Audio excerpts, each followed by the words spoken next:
Good morning, everyone. And a special hello to all of you out there in Facebook and YouTube and Zoom land. And welcome to all of you this morning. My name is Reverend Tamara Merril. I'm a staff minister here. And I just want to acknowledge Lucy for a beautiful, beautiful prayer. I don't know if I have anything to say after that prayer. I think you took my notes.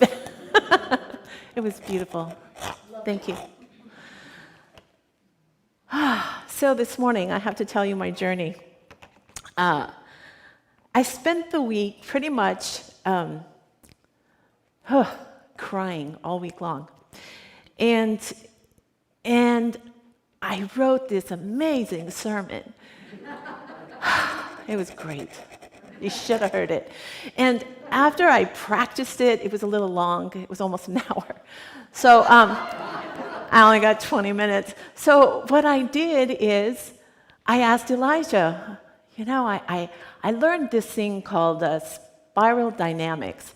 It's the evolution of consciousness. And I watched the videos, hours of the videos. A lot of theory. It's definitely a workshop. And I told Elijah, I think I got it. He goes, no, just go from your experience. I was like, what?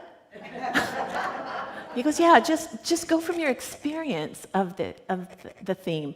I was like, oh. So I threw it away, and last night I started all over again. Thanks, Elijah. The topic is to transcend and include.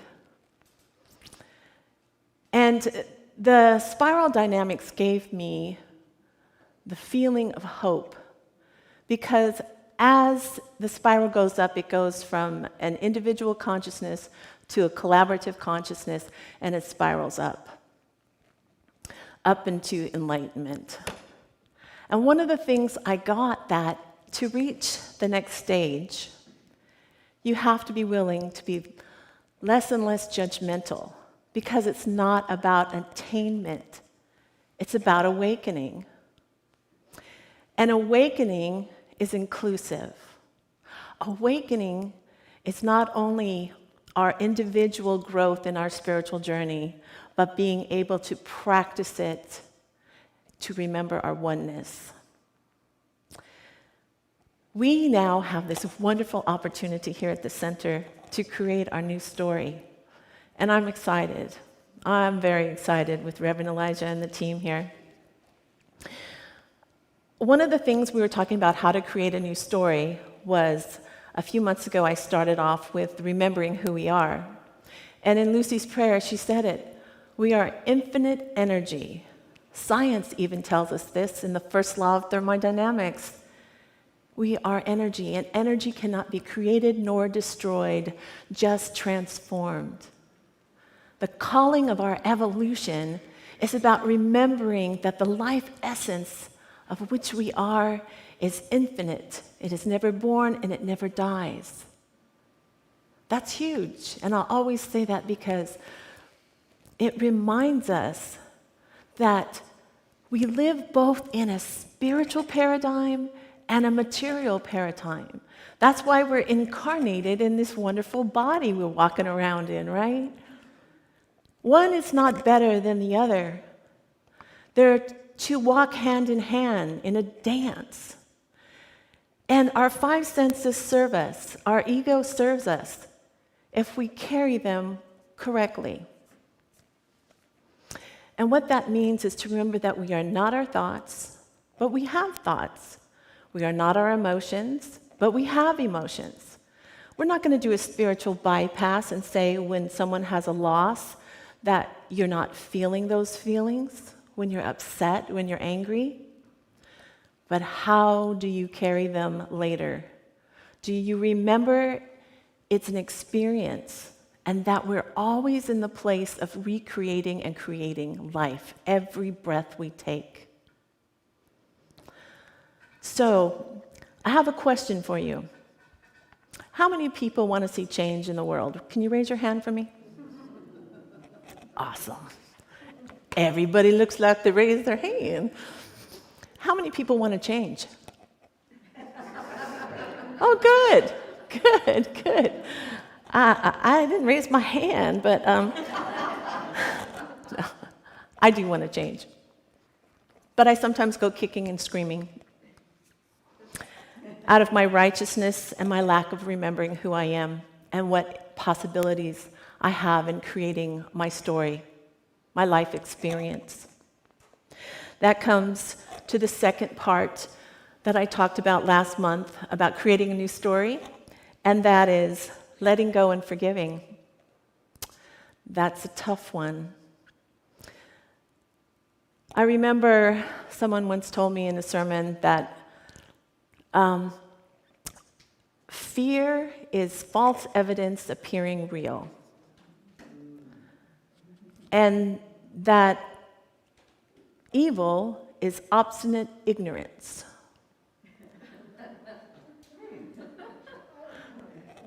And that we have a choice out of every experience that we have to either be bitter or to become better. What's our choice? And I remember, I'll never forget this, and I don't remember where this came from, but it says, when we do not forgive, it is like drinking a bottle of poison and wishing the other person to die. Now, many of these things you might have heard before, but it's the practice of them, and it's the parable that reminds us that we have work to do in each moment, but not the drudgery of working, but of becoming lighter in who we are and who we're becoming and possibilities. So, for today, the third ingredient for creating a new story is to set our intentions and to take responsibility. And again, Lucy said it all. Setting intentions is setting into motion the practice and the principles we want to experience.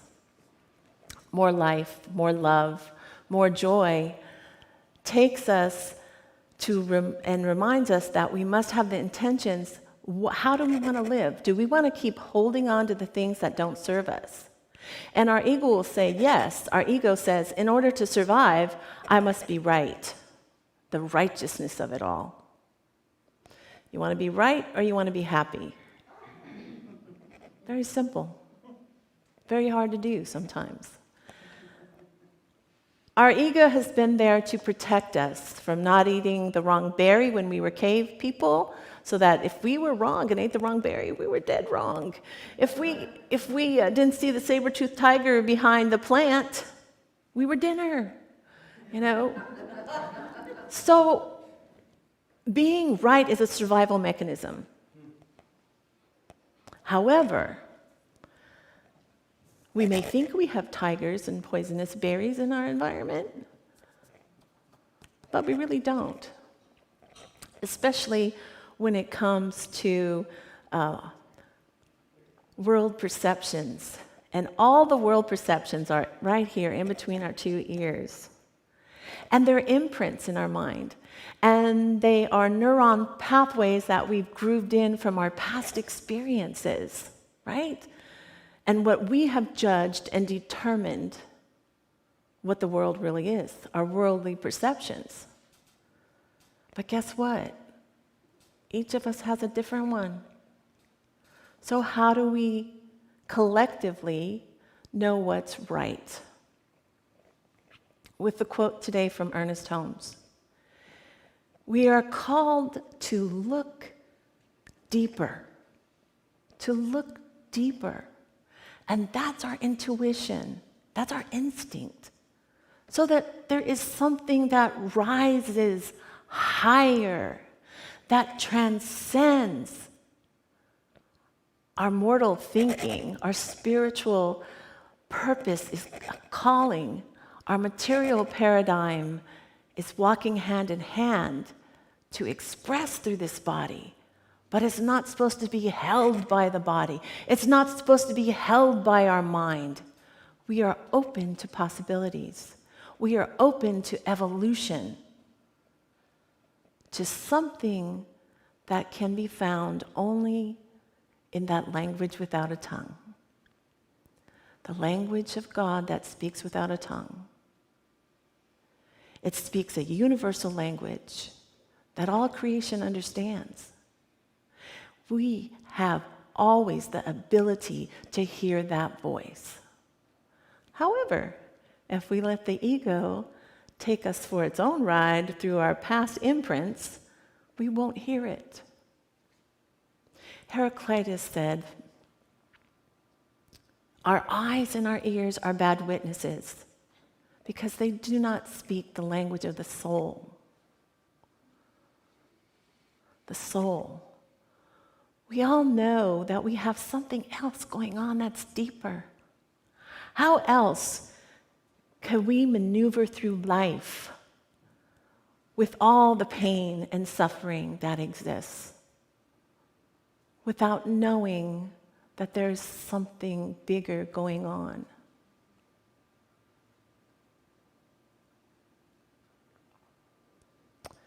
I would like us to take a deep breath right now together, 3 deep breaths. Ready? And hold and release. Breathe in, hold, and release. Breathe in, hold, and release.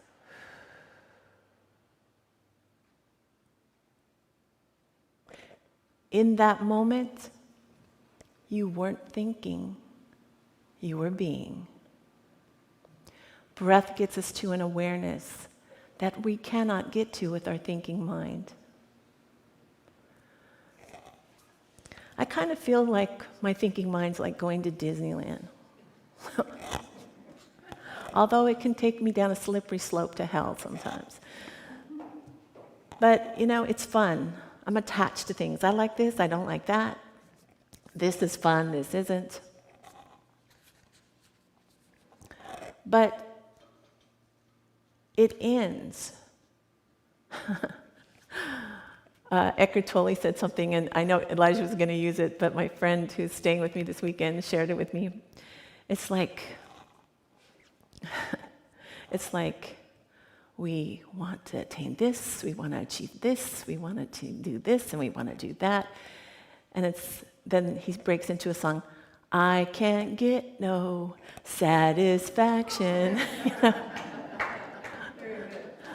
Because what we are called, what we want, is the experience of things, not the thing itself. I don't know, our marketing shows us that all the time. Hey, if you got this, and if you look this way, and if you do that, then you will be handsome or sexy or rich and famous, and all that's okay. There's nothing wrong with that. All the good books say there's nothing wrong with that unless you're super attached to it and you think that's it. Because in form and the formlessness, forms change, they evolve, they transform, they don't stay the same, and neither do we. The only consistency is remembering who we are and forgiving and letting go as we maneuver this dance between our material paradigm, our body, and our mind and our thoughts, and our spiritual reality. There is a wonderful way to explain responsibility. We must take responsibility, or we cannot spiritually travel down the road to enlightenment or much growth. Because if we do not take charge of our own thoughts, our own mind, our own body, then we will be tossed to and fro in life. Responsibility is the ability to respond and not react. The reactive mind gets us into a lot of suffering.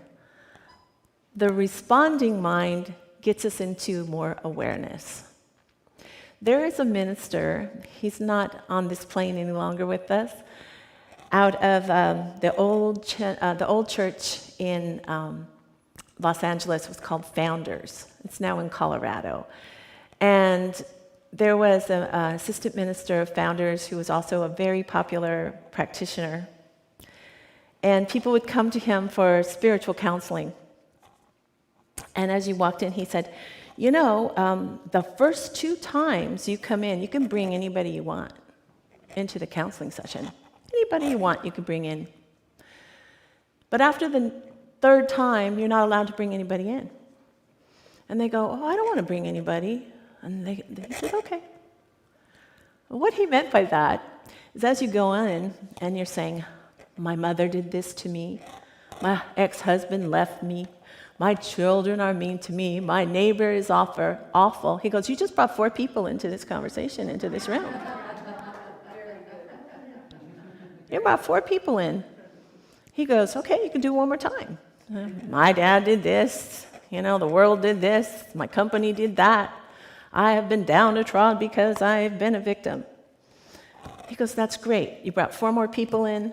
Next time, you got to find another practitioner if you want to choose to bring people into your session. So the 3rd time you go in, and you have to talk about you, how you created it. What's your response? What are you doing about it? Why do you feel that way? Because all spiritual growth starts with introspection, self-reflection. It all starts with self. Self-reflection is the only way to grow. And that's really the only work to do.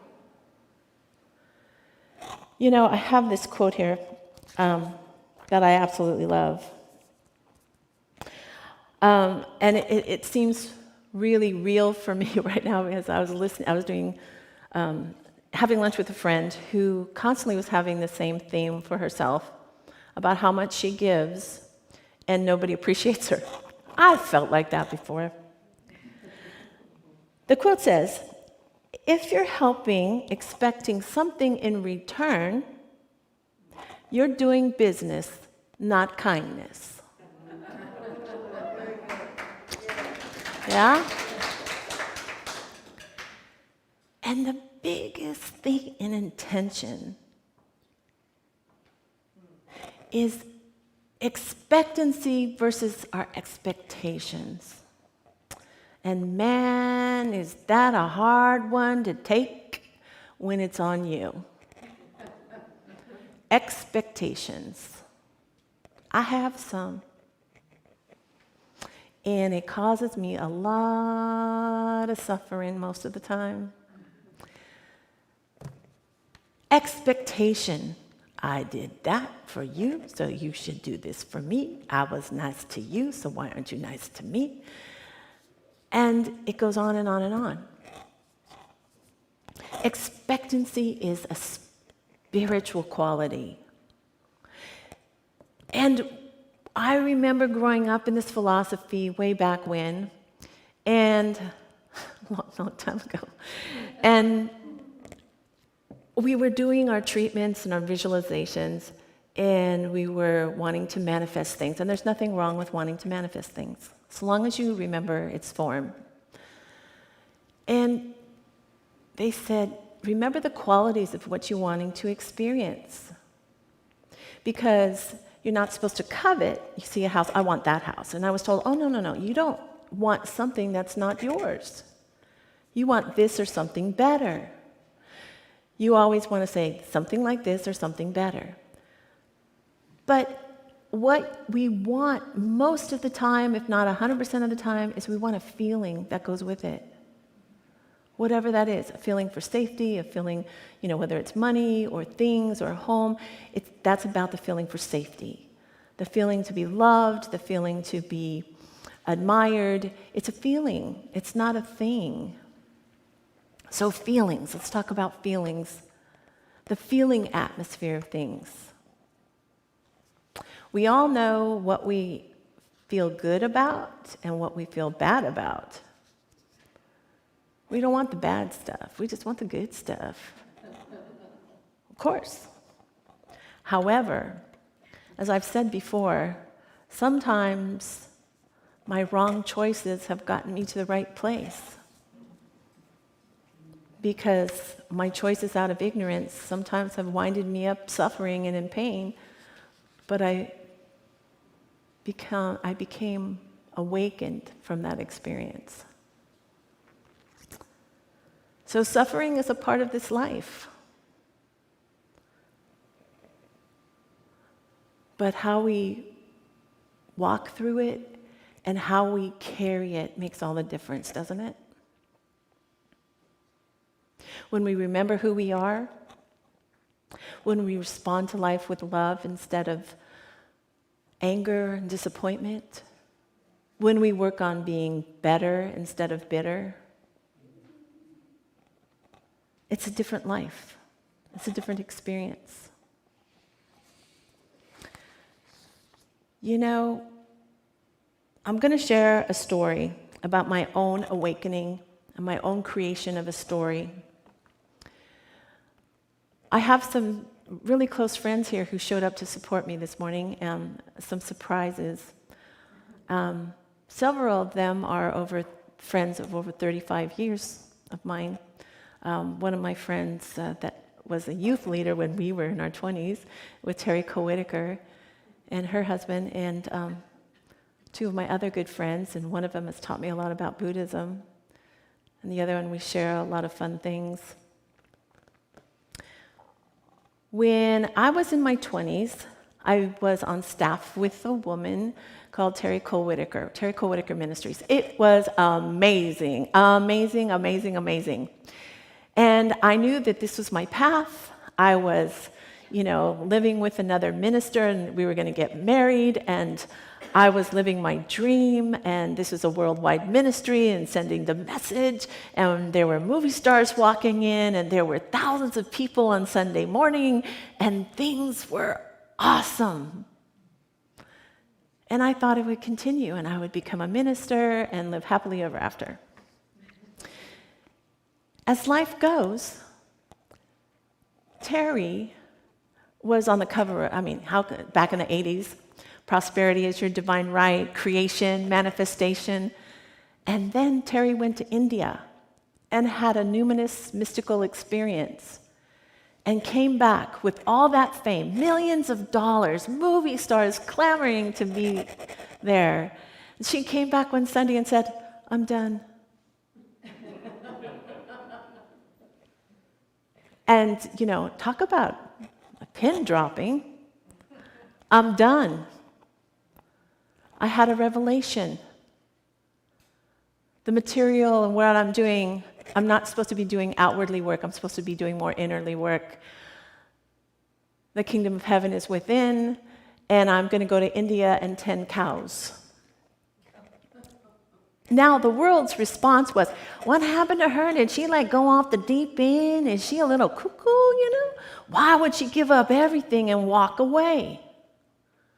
If we remember our stories of all the mystical leaders of our beloved Jesus and our beloved Buddha, they walked away from the material to walk the path and teach the spiritual.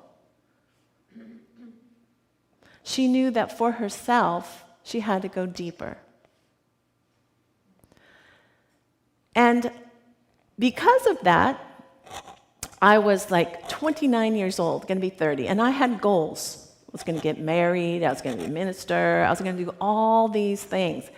What? It's gone. Because forms come and forms go. They transform. So we can't get attached to them. So, the worst thing in my life scenario was going back home to my parents' house in a small little agricultural town from the big city. And I broke up with my boyfriend too. Packed my bags. I wasn't getting married. Wasn't having babies. I wasn't going to live this big life in this big ministry. And I went home, with my bags on my back. Failure. So I got there, and I was bitter. I took all kinds of people with me in my story. And I wasn't bitter so much at Terry, but just bitter at all the circumstances. And I got sick. It's really the only time in my life I've been sick. And I almost died. That really took my attention. Used all my practitioners and practical experiences and called up my ministers. And I know that I had a part in that creation. It wasn't my fault. It's not about fault and blame and shame. It's about creation. It comes and goes. We attract. And I wasn't able to have any children from that experience. I had to climb out of a dark hole. So one day, and I'll hurry through this, one day, I said to myself, Self, you need to practice these principles. You need to go to spirit. So I meditated and I took long walks. And I was up in the mountains where there was lots of deer, mountain lions, all kinds of things. And I finally said, Spirit, I surrender. I just surrender. I surrender. I don't know what to do. Things are just getting worse. I don't know what to do. I don't know what to do. And something said, just take another step and walk that way. Okay. I took another step and I walked. And honest to goodness, Spirit led me down the corridors of this college. And I ended up in front of this office building that said DSPNS. And I said, what is that? I don't know what that acronym stands for. And before I walked in, I said, okay, what have I been working on? I've been working on the qualities of what I want in a job, qualities of what I want in a family, and what that feels like to me. And I said, my mom worked in the migrant camps with little children, and she had a lot of joy from what she did. Because if I wasn't going to be a minister, a worldwide minister, then I had to decide what else I wanted to do. And the second quality of my father was he worked at a college, and, it was an intellectual community, and he really thrived on that, and I liked that, and I liked the money. So I said, I like those two qualities. They resonate with me. And I want to feel like I have a purpose, a bigger purpose. So with all that tucked away, I walked into this building. And I didn't know where I was or what I was going to say. And Spirit moved me as the woman stood up from the back and said, can I help you? I go, I'm not sure. She goes, what are you doing here? And I said, I'm not sure. Now looking like, are you lost? And I go, I don't think so. And I asked her, I said, I think I want to volunteer. Where am I? This is where I'm supposed to be. She says, well, you're in the Disabled Students Programs and Services. And I said, oh, okay.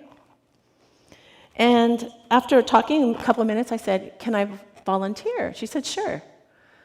So I volunteered that summer in a class with students with intellectual disabilities and physical disabilities. Shortly, I fell in love with doing that. It's a vocational 3-year program. And out of that, I got a job. I have to tell you that your blessings don't always come where you think they come from.